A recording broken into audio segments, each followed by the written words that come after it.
want you to close your eyes for a second and imagine an open road and you hear the rumble of a Harley-Davidson V-twin.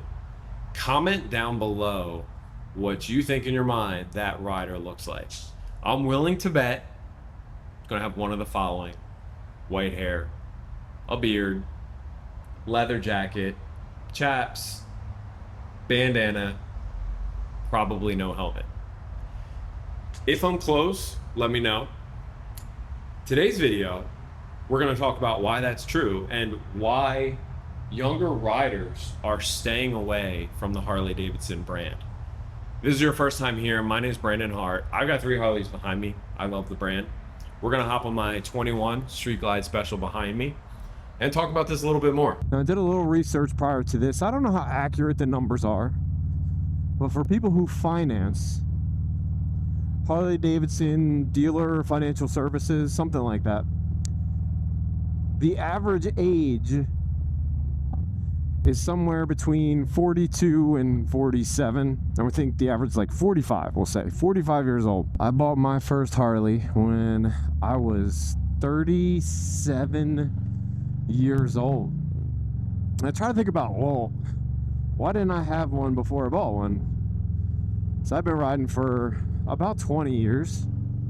Started on sport bikes, and I think when you're young, in your 20s, usually you start the sport bike route.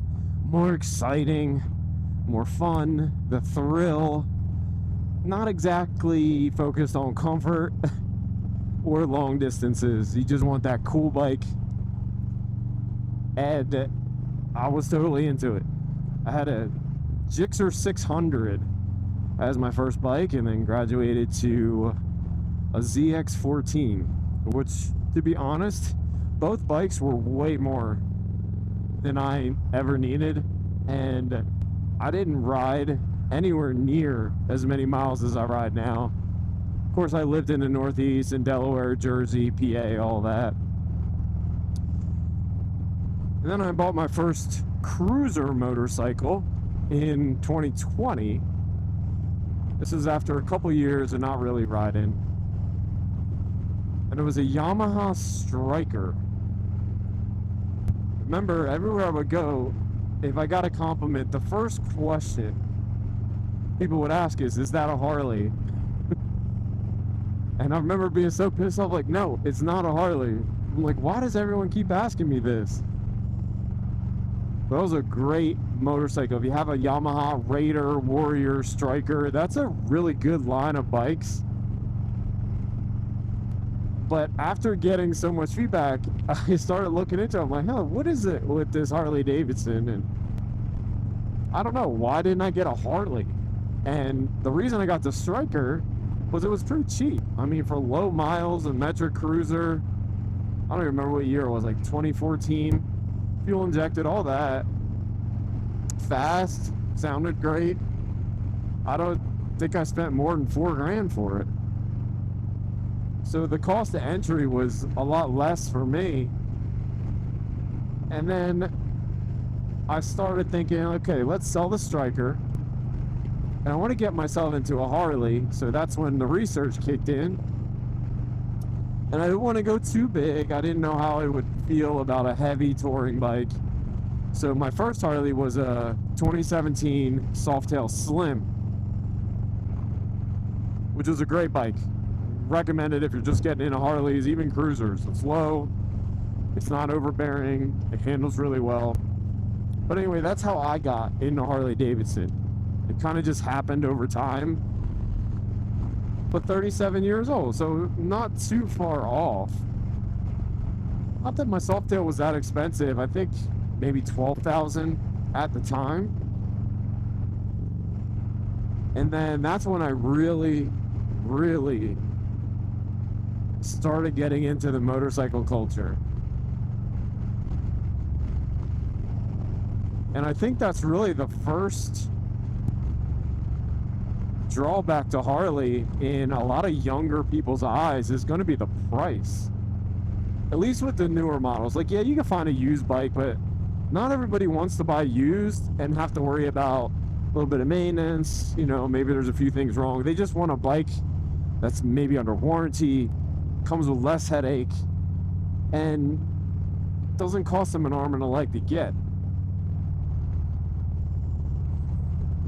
And right now, Harley's cheapest option is right around that $10,000 price point. And it's the Nightster, I believe. I know they have like the RCR. There's a new model they're working on. I actually did a video on it when they initially announced it, like a lower displacement model, kind of like a cafe style. And I've seen a few videos of guys talking about it, but it hasn't been released yet. There was like a little preview or a prototype at Daytona Bike Week last month. So some people are excited about it. And I am too. I mean, it's always good when you're trying to appeal to more people, but from a price perspective, new, it's hard. I mean, you know, the Nightster Sportster S are at the lower end, but you're also getting the Rev Max motor, which is a newer motor. It's a great motor. I mean, that thing is, they're fast. If you haven't test ridden one, I suggest you do it. The Pan America, also a great bike. But here's where I'm going to bring in like the quote unquote real Harley. And this is probably the older Harley crowd. They're going to look at the Nightster. And I know you shouldn't care what people think, but they're not the old school air-cooled motors, so they don't really sound like Harleys. You could do some things to the exhaust and modify them and probably get them somewhere in the ballpark, but it's not going to be one for one that classic sound of a Harley-Davidson that most people look for. The cheapest one of those is probably in the Softail family. I'm not really sure if it's like a Breakout or a Fat Boy.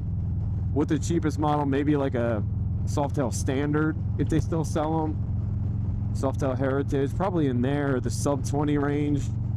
Getting a Lowrider S, the Lowrider ST now. I think they start at least 20 and up. And then any big bagger like a Road Glide or a Street Glide is gonna be well into the $20,000 range. Getting close to 30 grand. I mean, you're talking about two wheels for the price of a car, four-wheel car. So that stops a lot of people from even considering Harley new.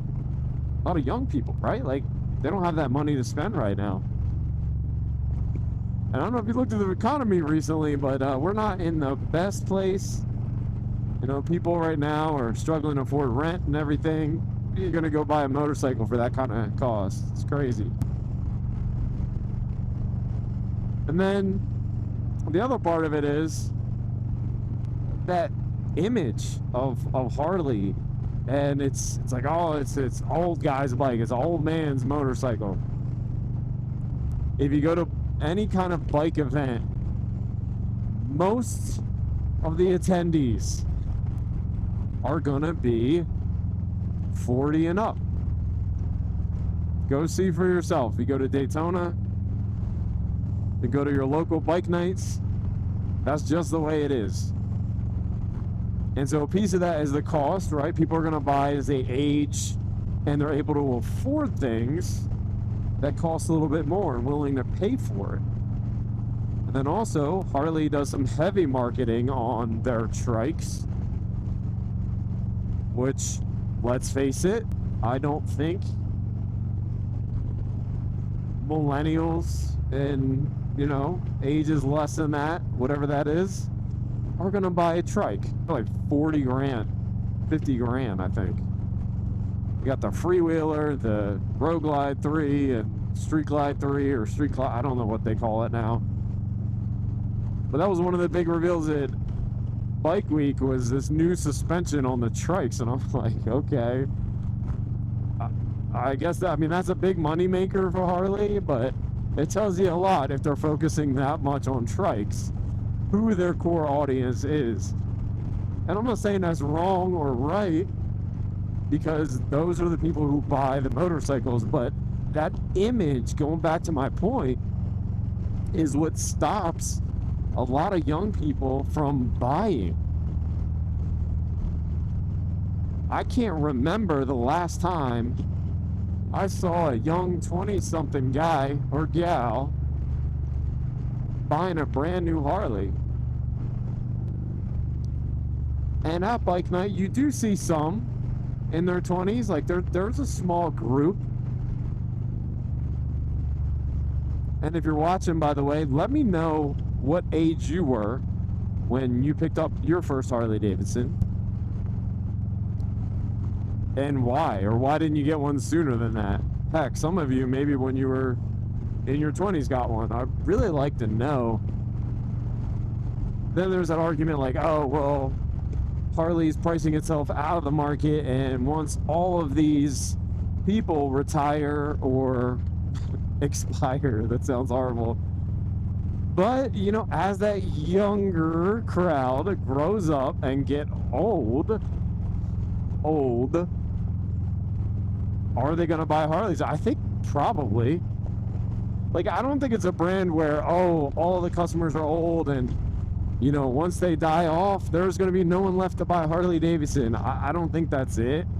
I just think it's one of those things where it's kind of a luxury item now. You get a Harley.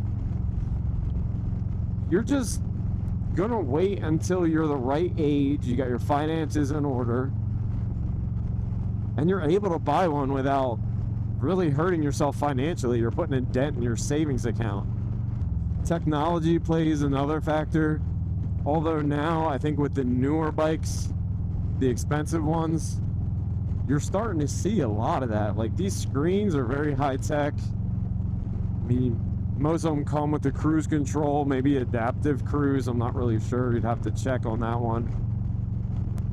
But there's different ride modes available, even on some of the bikes that are Softail family. The RevMax motors are very technologically advanced, so that I think technology is less of an argument there. But when you couple that with performance, like, younger people want things that are fast. If you look out there on Marketplace for something that's very fast, but also affordable, it's usually going to be your sport bikes. I mean, that's the way it is. Think about, like, what's the fastest Harley now that they make? It's probably that 1250 RevMax or Pan America, which, I mean, it's not really geared to the young people. And Sportster S, Nightster, I don't know if they make the 1250 motor in the Nightster. Please let me know. I think it comes in the 950 or 975. But the Sportster S rips. But new, you're still paying $15,000 for it. And I'm pretty sure you can get a brand new sport bike less than that would smoke any Harley out there. So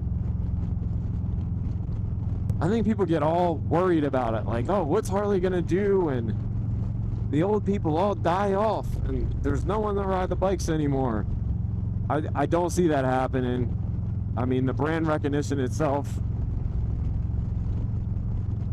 and that's kind of the responsibility of all of us that do ride, is to kind of show, like, we're not all jerks and assholes. Because I want more people to be interested in Harleys and ride, and I love them. There's that thought that, oh, guys that ride Harleys are closed-minded, and I think some are. Like, I have the brand loyalty, even though Harley has not always made the best decisions over the past couple years. You know, I'm talking about the whole woke stuff, and we got a new CEO in there and some new leadership, so time will tell how it all pans out. But I am still going to be a Harley rider. Like, there's a couple of Indians I think are pretty cool. Like, what's their Lowrider S clone? The ST clone. It's got like a little mini fairing on it, the Sport Chief or something like that. Looks really cool. But if I'm spending money on a bike, it's going to be a Harley Davidson. There's just something about it that I'm not going to get tired of unless they do something incredibly stupid and completely ruin the brand. But go look at the price of Harley Davidson merchandise and bikes. I don't think the brand's going anywhere. They're pricing people out, but on purpose. And there are some new bikes coming out. They're trying new things. I remain optimistic about the whole gig. In my 40s now, like, I do plan on riding as long as my legs and arms work. And maybe by then they'll have like a self-riding motorcycle. Hopefully still with a combustion engine. And I do want to say one more thing. The Road King. I'm going to miss that bike. I know it's off topic, but like, they killed the Road King. Really thinking about selling the Deuce and getting myself a Road King. You heard it first right here, but we'll see. Because now I'm starting to become like anti-technology. What can I get? Like an older classic Road King. There's no fairing, no nothing. It's just the bike. Sound of the motor. Which kind of makes me a hypocrite as I'm filming. I got a camera on my helmet. I got a camera out there on the handlebar.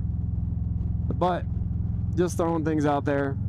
Anyway, that's neither here nor there. If you made it this far, you know I appreciate you. And if you ride, remember, always keep that rubber side down where it belongs. Ride safe out there. It's a crazy world.